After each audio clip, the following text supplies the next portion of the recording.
In the pursuit of excellence in leadership, leaders often find themselves playing many roles, juggling responsibilities, and navigating the complex balancing of ambition, purpose, and fulfillment.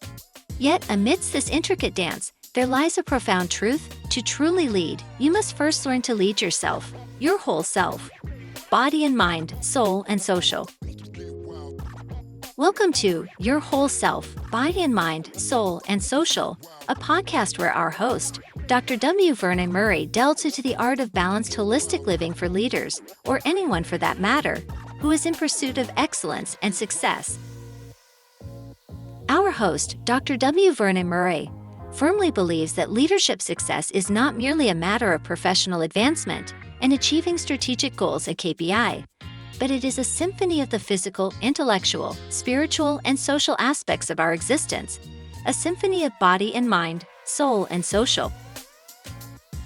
In this podcast, Dr. W. Vernon Murray leads us into uncharted and open conversations, exploring the vast landscapes of our whole being. He will bring you conversations with experts, thought leaders, and visionaries who will guide us in understanding how to balance and manage your whole self, body and mind, soul and social, to lead a more fulfilling life of true excellence.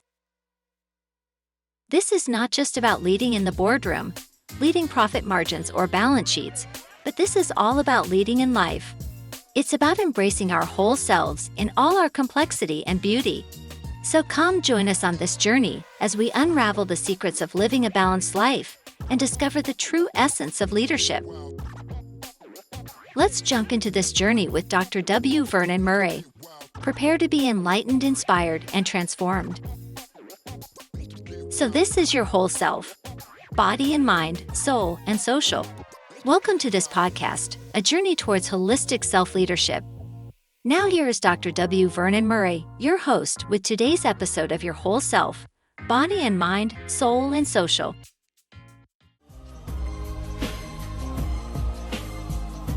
You know, I was chilling to the lyrics. Some of you guys are probably too young to remember Coolio. But Coolio, Gangsta's Paradise, man, that was something else. Yeah, it was a hit. You know, the music was just phenomenal, but the social commentary was just on point, right? And I got to thinking that, you know, so the commentary in his lyrics really spoke to the pursuit of a vision, right? That's the gangster's paradise.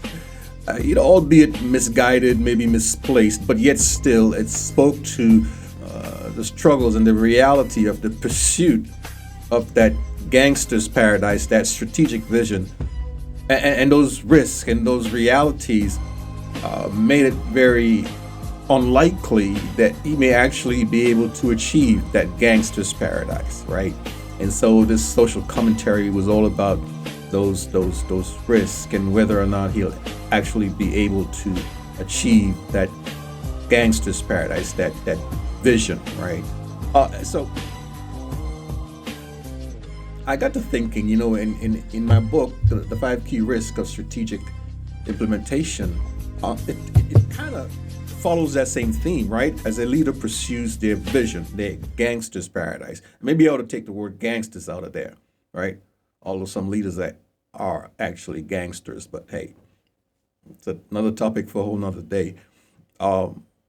But as leaders pursue their strategic paradise, that vision, there's the risk and the realities that sometimes make them feel like, God, am I going to actually get to this?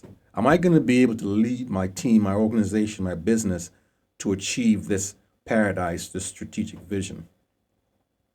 And you kind of find yourself in a Coolio moment, all right, where you're living in a gangster's paradise.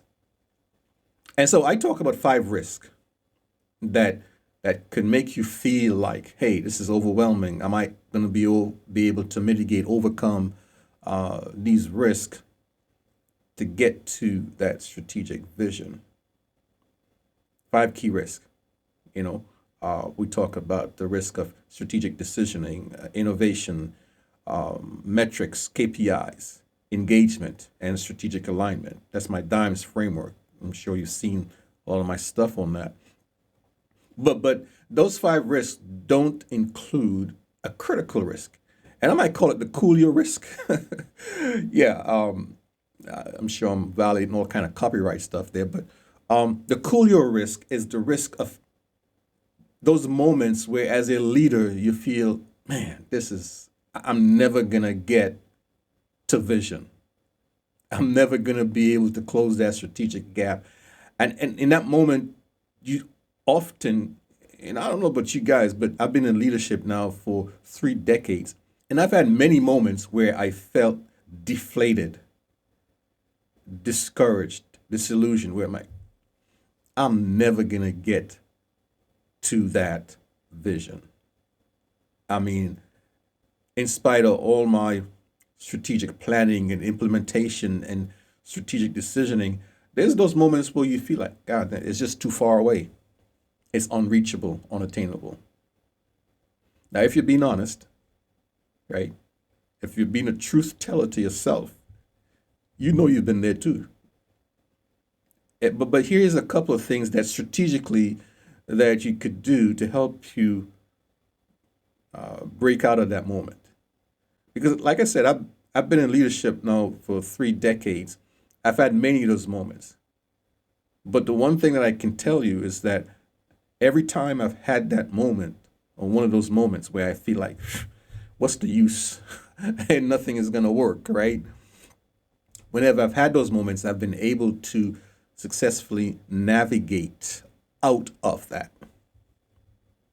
I've been able to come through it, right? You're going to get to those moments. The key is not how not to get to the moment, but the key is how, when you get to the moment, that you get through the moment. So a couple of keys I want to share with you.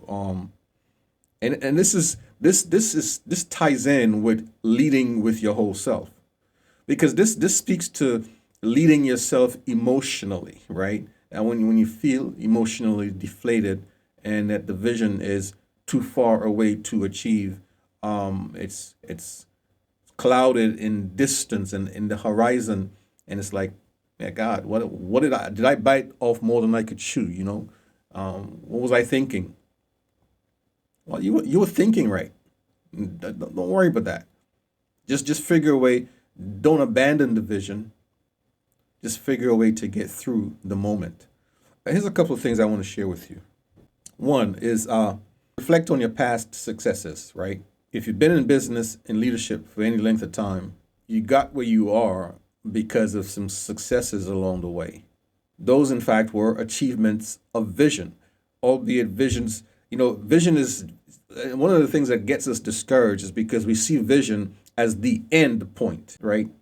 When we get wherever it is we want to get. But vision really, and this is what we teach and coach on, a vision is a progression. It's a movement, right? One of the ways we help our clients frame their vision statement is by using the word becoming. We see ourselves becoming. Vision is not a concept or a paradigm of having arrived, but it is a paradigm of arriving.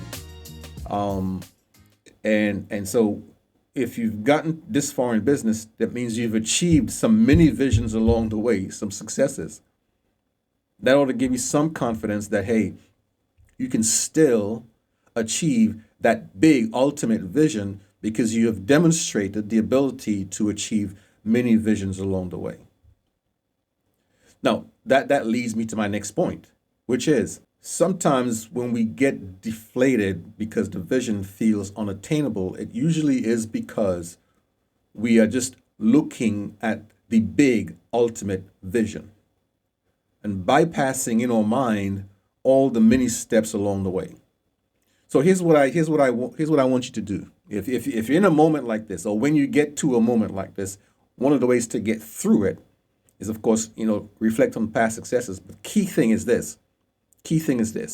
Refocus on the mini visions, or the micro visions, or the vision steps to get to the vision, right? Refocus on those. Because from here to there, wherever there is a series of steps. And often we look at the million steps as a single event. The million steps to get from here to there, we see it as one big giant step, but it isn't. And that's why we get deflated. That's why we get that sense of futility, like I'm never going to be able to make this big giant million step, right? What you want to do is refocus on the individual steps. Pick the nearest, shortest step. Accomplish that. Chalk up a win. And you begin to feel like, hey, this is doable. This is doable. It's an old proverb, and I'm going to show where it came from. The journey of a million miles begins with one step. That's a strategic truism. These single steps, right, are the strategic goals, or more specifically, really strategic initiatives that should be part of your strategic plan, right? There's some technical stuff here. And so when you look at your big vision, see them in terms of strategic initiatives. Treat each strategic initiative as though it was a strategic vision, a macro vision. These are your micro visions, right? Strategic initiatives. And together it is the accomplishment of these micro visions, these strategic initiatives that eventually leads to the big vision. Achieving these strategic initiative visions, micro visions, eventually you will arrive. Remember that arriving, becoming paradigm we talked about. So yeah, single steps. A journey of a million miles begins with a single step. And the achievement of the grandest strategic vision begins with and ends with the accomplishment of a strategic initiative micro vision. The journey of a million miles begins with one step. That's a strategic truism, and especially useful in moments like Coolio, when you feel like you're living in a gangster's paradise, and the facts on the ground don't indicate that you're going to actually get to paradise. Take a moment, reflect on some of your past wins. Take a moment and refocus on your shortest, nearest step. Win on that. Then do it again. Do it again. Do it again. Before you know it, you look back and there'd be a million steps behind you that at first you thought you could never make. Walter Murray here. Lead with your whole self. Body, mind, soul, and social. So this is your whole self. Body and mind, soul, and social.